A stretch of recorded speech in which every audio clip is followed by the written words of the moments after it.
This is Achnacarry Castle, nestled north of Fort William in between the shores of Loch Lochy and Loch Arkaig. 100 years ago, 4 of the world's most wealthy and powerful men struck an agreement in the halls of that house that became integral to the development of 20th century capitalism and modern economic history. Perhaps that's why we know so little about it. Sir John Cadman, president of the Anglo Persian Oil Company, Walter Teagle of Standard Oil, Henri Deterding of Shell, and William Larimer Mellon of Gulf Oil arrived in the Scottish Highlands on the 24th of August 1928. During their stay, these British and American barons conspired to stabilise their hold over global oil. Amidst a rising tide of opposition to imperialism across the global south, the Four Horsemen, as they appropriately became known, sought to maximise the profits they gleaned from extractive underdevelopment. In the early 20th century, as they do today, these companies functioned as an organised racket. Shell's history, for example, is tied intrinsically to colonialism in the Dutch East Indies, where the corporation operated under the protection of the Dutch colonial army. As Shell expanded, so too did the territory controlled by the colonisers.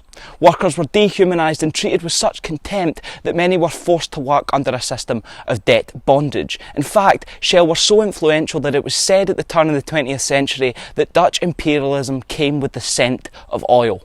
The Anglo Persian Oil Company, for example, obtained exclusive rights to explore and develop Persia's oil supply in 1908. Such was the profitability of the company that it became Britain's most valuable overseas asset after the Second World War amidst the ruins of empire.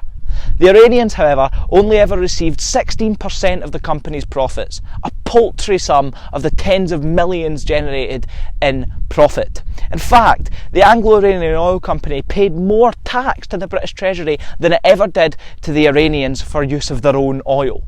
Winston Churchill once wrote that Iranian oil brought the British Empire a prize from fairyland beyond our brightest hopes.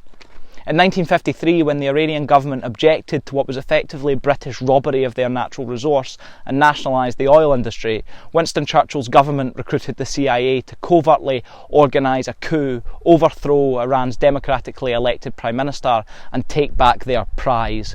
The consequence, of course, was that Iranian oil fell back into the hands of British and American capitalists.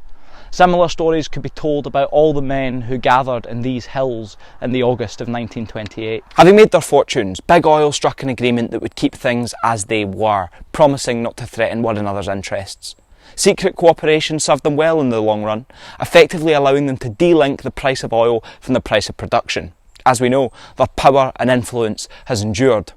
Sir Marcus Samuel, who founded Shell, said that the price of a commodity is what it will fetch. The Achnacarry Agreement ensured that this remained the case for the next 20 years.